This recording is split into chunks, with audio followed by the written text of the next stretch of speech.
هغه بې ځایه شوې کورنۍ چې څو ورځې وړاندې تورخم جګړه کې د پاکستاني فوجیانو له لوري په کورونو د مرمۍ لګېدو له امله لالپورې ولسوالۍ ته راغلي او په خیمو کې اوسېږي. د ننګرهار سرې میاشتې ادارې له لوري د روژه ماتي په موخه خواړه او خرماوې ورته وویشل شوې.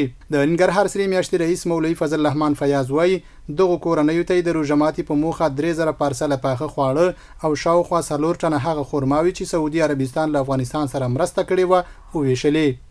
نو د دوی ته مو داسې لازم ولیدل چې د روژه ماتي ترتیب ورته برابر سي. نو خرما او داسې رقم پخه ډوډۍ فی فامیل 3 پاکټه چې هغه 6 کیلو 12 کیلو خرما کیږي او داسې رقم هر فامیل ته 10 وچې ډوډۍ او داسې رقم 15 پارسله پخه په حساب غوښې وریجې او داسې ترتیبونه. دغه تدابیر مو تقریبا دغه علاقې چې څونه مهاجر راسوي دي د دوی دپاره مو الحمدلله تدبیر شته چې تقریبا 3000 کسان موږ فی الحال دپاره نن په نظر کې نیولي. د ننګرهار کډوالو چارو ریاست مالیه او اداري چارو امیر قاری زاهد الله زاهد وایي دا هغه بې ځایه شوي کورنۍ دي چې څو ورځې وړاندې تورخم جګړه کې د پاکستاني ملیشو له لوري په کورونو مرمۍ لګېدي. هغه د غوړکي د ساحې نه 820 کورنۍ بې ځایه شوي دي.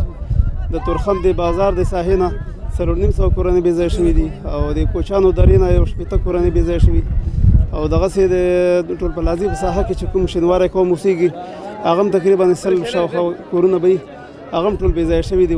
عمران او حکیم جان چې دوی هم بې ځایه شوي د سرې میاشتې ادارې له لوري د روژه ماتي او خرماو ورکړې ته خوشحاله دي. وایي خپل حکومت پر وخت خوندي سیمو ته لیږدولي او لازمې مرستې ورسره کړي. نو شپې 12 بجې وې د خلکو ټول کډوال شو ځینې بارانو د کورونه سامانونه هر څه تر پاتې شو. د خلکو صرف به د ماشومان او ځان روي څه دغزي ده بدل د دولت ته خوانه د مرسته سره شوی چې د خیمې ورکړي. اوس دغه سرې میاشتې ادارې خوانه دغه کوم کومک چې راغلی خوراکي همدا اول ځل کومک دی. حکومتي چارواکو بس دغه خیمې راکړي او نور بس دغه نن چې کومه اوله مرسته ده د سرې میاشتې ده نو او خوراکي توکو مرسته به انشاءالله موږ سره کاندي. د ننګرهار سرې میاشتې مسؤلین وایي تر هغې چې دغه کورنۍ بیرته خپلو سیمو ته نه وي انتقال شوي مرستې به ورسره جاري وساتي.